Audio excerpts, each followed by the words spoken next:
Ayun, ito na siya. Yun, oh.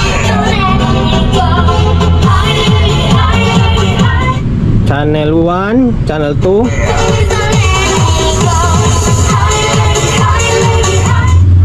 Channel 1.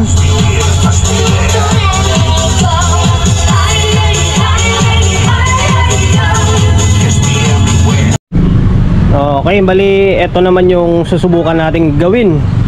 Galing ako sa may Chris Audio, Crown na CSL 800. Ngayon ito naman Crown na Microtech 1.2. Okay, medyo matagal na to dito sa akin dahil nagdadalawang isip ako na sabi ko baka hindi ko kakayanin.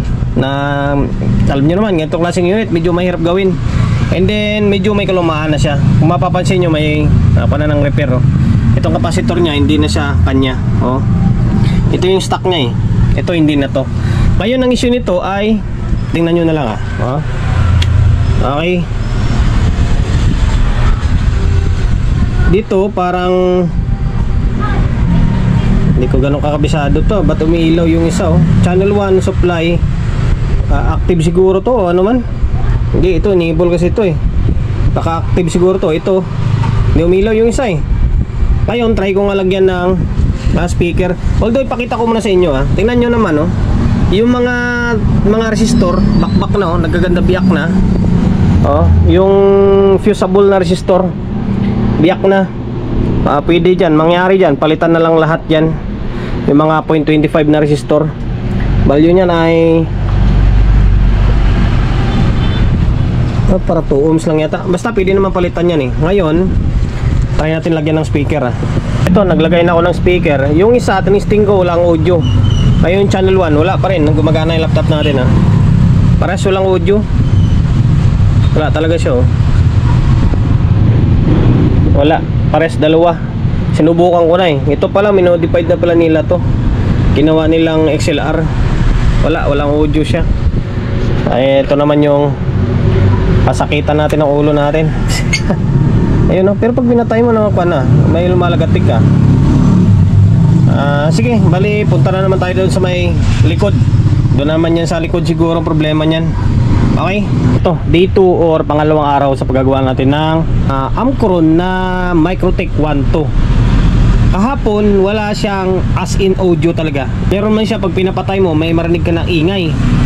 Ngayon, ito na yung nagiging improvement niya. Kahit papano is may good news. Pagana na natin yung isang channel. Mamaya sabihin ko sa inyo kung ano yung dahilan kung bakit wala siyang audio.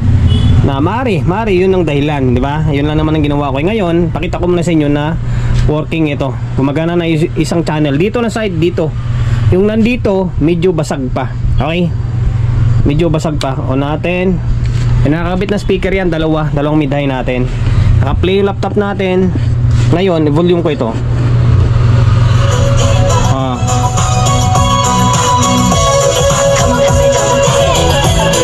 Grabe, ang linaw ng tunog, di ba?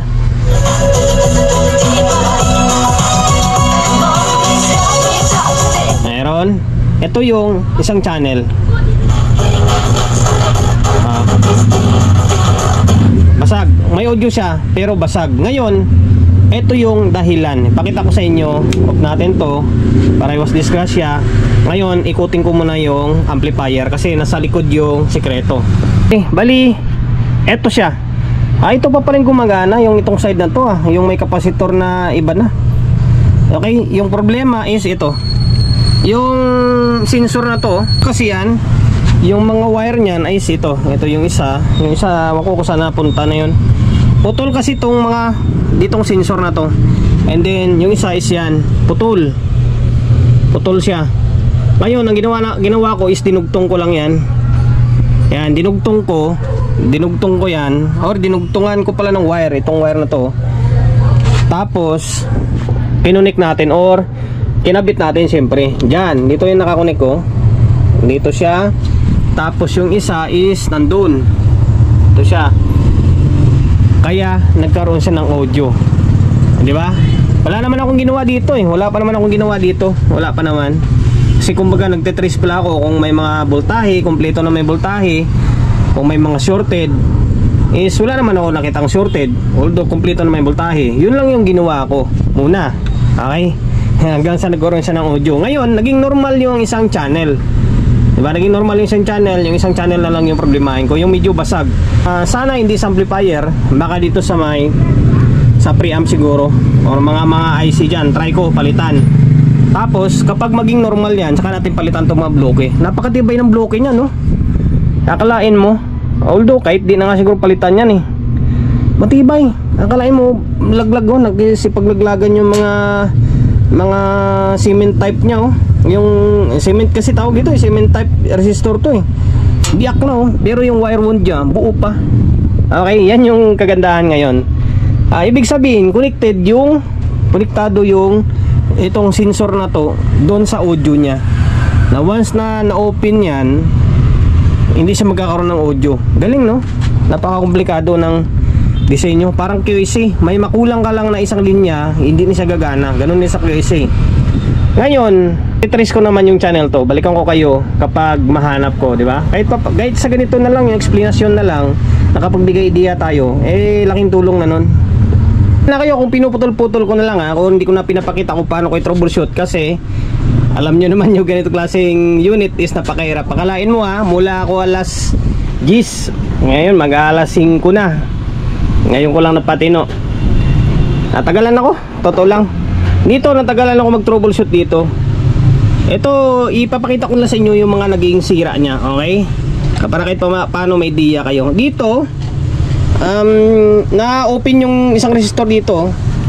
Value nito ay kinumpara ko lang nandito tsaka dito, kasi parehas lang ito Kung nandito na side tapos dito parehas lang. Sinukat ko nandito parang nasa 500 ohms dito. Pero yung kulay niya is parang 200 ohms ito. Pero pag tinister mo siya actual, nasa 500. Ngayon ginaya ko na lang. Ayan one siya red, black, brown hindi 200 ohms yan, di ba? Pero pag sinukat mo siya, nasa 500. Ngayon ito, nalagyan natin ng 560. Yan, 560. Tapos dito, naubusan ako ng 560. Temporary pa lang naman ito. Ayan, dito naman nag-change value dito. Ngayon, naputol pa. Naging normal dito naging normal dito. Basag pa rin siya. Basag pa rin tunog. Ngayon, nagduda na ako. Sabi ko baka dito sa amplifier na. Kasi nung nagsukat ako dito, may mga abnormal na bias. Dito, normal yung bias dito, nasa 0.3. Dito, nasa sagad na. Halos voltahe na yung lumalabas. Ngayon, ito yung sira. Bali, dalawang 60 dalawang 64 na 6492 dalawa, tapos isang 4751. Dito yan, dito. Ayan, dito. Tapos ito yung isa. Tapos yung isa na yan, yung 4751 dito sa dulo. Yan dito. Short ito, short. Ito naman open. Ito, open tong dalawa. Tapos yung drive, ganun din. Sira din tong drive, dalawa. Kabilaan din, kabilaan drive. Ito value naman ito ay MGE 150. Okay, MGE 150, tapos MGE paras lang man 150. Okay, kaso lang magkaiba sila ng reading, negative positive. Sira to baka sabihin nyo hindi sira hindi naman tayo hindi naman tayo nanluloko kaya pinuputol lang natin kasi hirap na hirap tayo Okay, ito siya hirap. Wala kasi, ayan nyo, pag dumating kapatid ko, may cameraman tayo. Ito, short to basta ito shorted, tapos dito dalawa na to is open na yung base and then emitter. Okay, no open, dalawa. Tapos dito, nagpalit ako ng ilaw. Akala ko kulay orange ito kasi mukhang orange. Kulay pula pala to pag umilaw siya. Ngayon, ang sira naman dito ay literal na sira yung ilaw Sana ba yung ilaw? Sira, open yung ilaw. Tapos naputol yung linya dito. May naputol na linya. Ayun, ginamper natin. Kaso lang nagiging kulay orange to. Dapat pula pala. Ngayon, ito magiging kalabasan niya. Sa balik pangalawang gawa ko na ganitong unit, medyo nakukuha ko na yung diskarte. Alam ko na yung diskarte. May kasunod pa tayo rito, ganun nito. Matagal na to dito. Ngayon, dahil medyo nakukuha ko yung diskarte, gagawin natin yan. Subukan natin gawin. Tapos ito naman, pasensya na kayo, medyo kwento tayo. Yung itong unang, nagawan ko na video to kaso di ko ma-upload kasi bumackout si bossing dyan. Nung bumackout siya, sabi niya is na siya magbayad sa akin kasi napagana ko isang channel. Ako na lang daw magbabayad sa kanya ng 1.5. Sabi ko, sige, deal. Kasi gagastusan ko to kasi nagandahan ako ng tunog niya. Napakaswabe ng tunog. Kaso hiramin muna natin yung output niya dyan. Kuha tayo ng output yan 3. Okay? Ngayon, ito na magiging kalabasan niya. Unatin, nakakabit pa rin niya, nakaumang pa rin yung speaker dyan, and then audio natin. Ngayon, ito natin. Tingnan mo yung ilaw, oh. Imbis na mas kwan siya.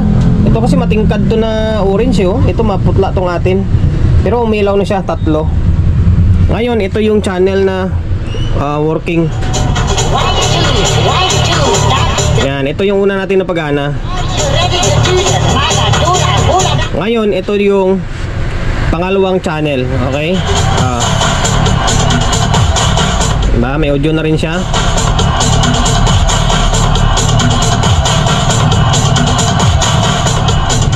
Okay. Here we go! Pinahirapan tayo. Okay na. Ngayon, dadagdagan natin ng output. Yan, kunin muna natin to. Kuhanin muna natin yan. Babayaran ko lang kay bossing yan. Tapos order ako ng output nyan. Kumbaga, para mabulang natin to. Okay? Napagana ko na pero nahirapan ako pa rin. Nung kinumpleto ko yung output, umiilaw yung bulb ko. May kwan pa rin, may problema pa rin. Yung pala, meron pang isang piraso ulit. Pambihira, oh. Open yung base emitter. Bali, 6492. Tingnan nyo yung code nyo. Yan, 6492. Pares lahat yan, ha. Yan, pares lahat, oh. 4, ayan, 3. Makikita nyo, 3 4 yan, ha. Yan, 3 4, isang 2. Saan sa banda? Dito naman. Banda dito. Pandi pala, open din yung base emitter niya. Pambihira na yun. Hindi, buwasan na naman ito. Dami na naman. Nadagdagan pa. Ngayon, okay na ito. Ganun talaga. Ang design kasi nito, kapag na-open yung base emitter niya, gagana pa rin siya. Kaso nga lang, hindi siya ganun ka lakas. Ngayon, ito na siya. Nagtaka ko, sabi ko, dinagdagan ko lang ng output, biglang umilaw yung bulb. Yung pala, mayroon pang isang 6492 pala na kapag i-check mo kasi na hindi nakahang, goods, ayun, ito na siya. Pinilitan ko na ng kulay pula to, yan, mas maliwanag lang siya, o medyo mas mapula talaga itong dalawa, pero pwede na rin kaysa orange kanina. Ngayon, ito na siya. Yun, Channel 1, Channel 2,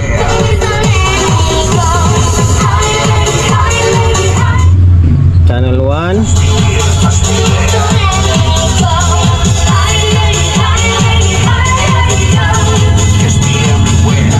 Okay na, goods na. Ngayon, siguro puputulin ko lang muna. Bali, gagawa na lang ako ng part 2. Kahit na maiksing video lang, yung totaling makita nyo siyang kakompak na, or totaling napalitan na ba lahat. Kasi tingnan nyo naman yung itsura ng resistor, diba? Tingnan nyo naman, papalitan ko yan. Yung value nyan is 0.2 lang, 0.2 ohms, napakababa, 0.2 ohms lang yan. Yan, 0.2 ohms. Ngayon wala akong 0.2, although pwede naman yan, kahit yung mga 0.25 pwede yan, okay, 0.25 pwede yan, kahit na 0.25 pwede papalit yan. Ngayon, kapag pinilitan ko pa yan, tapos habang yung video natin, ngayon putulin ko lang muna. Abangan nyo sa part 2. Okay, yung totaling okay na siya. Yung talagang nakapalit na lahat ng pyesa, di ba? Para hindi na humaba yung oras natin. Okay?